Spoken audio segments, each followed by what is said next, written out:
Good morning, Migs. Yes, just to recap all the reports we've had since this morning. Very sad news that a helicopter crashed in Calabasas, California, and multiple news outlets and sources have confirmed that two of the passengers, indeed, were Kobe Bryant, 41 years old, and his 13-year-old daughter, Gianna. Initially, the report said that there were 5 passengers on the helicopter, including the pilot, and the other 2 passengers were apparently Kobe's friend and the daughter of that friend, as they were all headed to the Mamba Academy, wherein they were going to have a practice today on Sunday. As some of the fans may know, Kobe, since he retired, has transitioned into an entrepreneur and a full-time. In fact, the last few years. So this is why he's been heavily involved in his daughter's activities. The LA County Sheriff just made a press conference.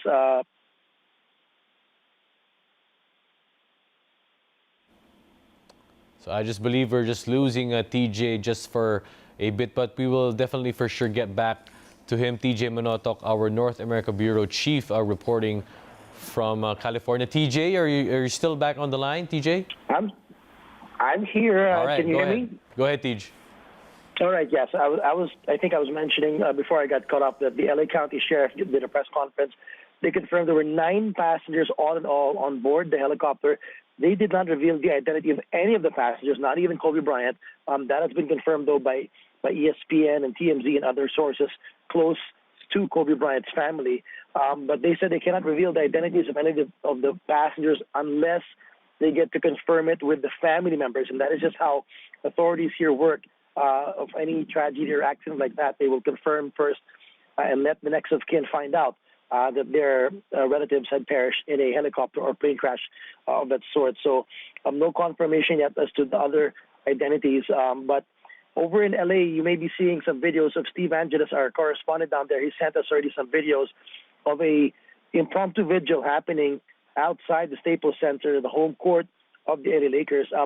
It's a bit challenging, Mix, because tonight also is the Grammy Awards happening right across the Staples Center.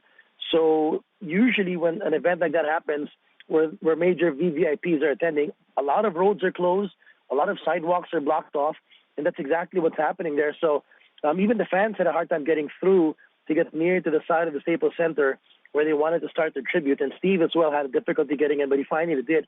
But unfortunately, he's losing signal on his phone, so we can't get his personal account of the details yet. But hundreds of fans have converged there in Kobe jerseys, Kobe shirts, bringing flowers and candles already in tribute to him. Same as well at the crash site near the mountain beside Calabasas. About 1,000 of fans converged right away to just be near that place where, and I heard some sound bites of them saying to the local media, they just wanted to see it for themselves. They wanted to see that this wasn't a bad dream. They wanted to see that, is it true that helicopter did crash and that their idol, Kobe Bryant, indeed was on that helicopter. So, I mean, you and I, Migs, we know how big Kobe is in the sports world and how he transcends sports really here in California and beyond, and how he's made an impact beyond his own game of having 5 championships, numerous MVPs and all-star appearances, but the impact he's had all over the world is just tremendous. And it's just a tragic way to lose a hero, an icon of his stature. And this is going to be tough to deal with for his fans and loved ones for, many days or weeks or months to come. There any been reports or at least any leads on the cause of the crash?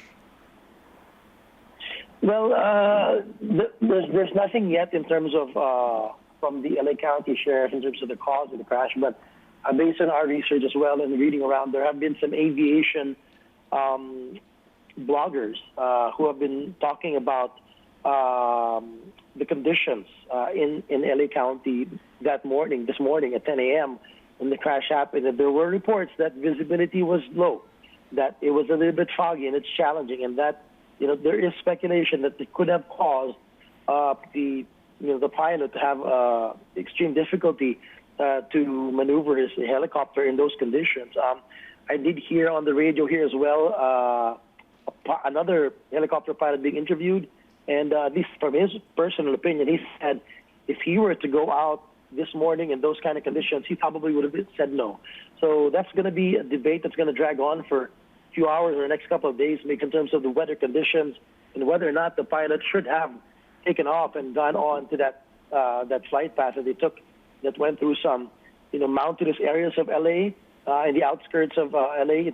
Calabasas is about an hour and a half northwest of Los Angeles downtown. And when you're outside of LA, it's a hilly, mountainous terrain, and it's just unfortunate that the accident happened. We still can't say what caused it, but hopefully for future, safety reasons, normally why people and why authorities investigate these when they find fault. At least it teaches others, what not to do next time to avoid tragedies like this, Migs. DJ, for the benefit of our Philippine viewers, what is the weather generally like during this season, especially in California, or most especially in LA? Well, the weather at this time of the year still, technically we still consider this winter. As January is ending, it's still the coldest time of the year in terms of temperature. But, California, since we're right by the Pacific Ocean, it can get tricky. You can wake up one morning and it's 9 degrees Celsius, and in the next, few hours, it's 18 degrees. So it's very fluid. Things can change quickly. A fog can develop, unexpectedly as well. So those are some of the things that come to the challenge with living in California, and whether it's in Northern or Southern California.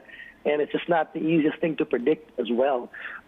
So those are the things that are in play when you discuss the weather and how challenging it is to fly small aircraft, whether it's a small airplane or a small helicopter, like in the case of Kobe Bryant and his other passengers who perished this morning. There you have it, our North America Bureau Chief, TJ Manotoc. Thank you so much, TJ, for reporting for us this morning.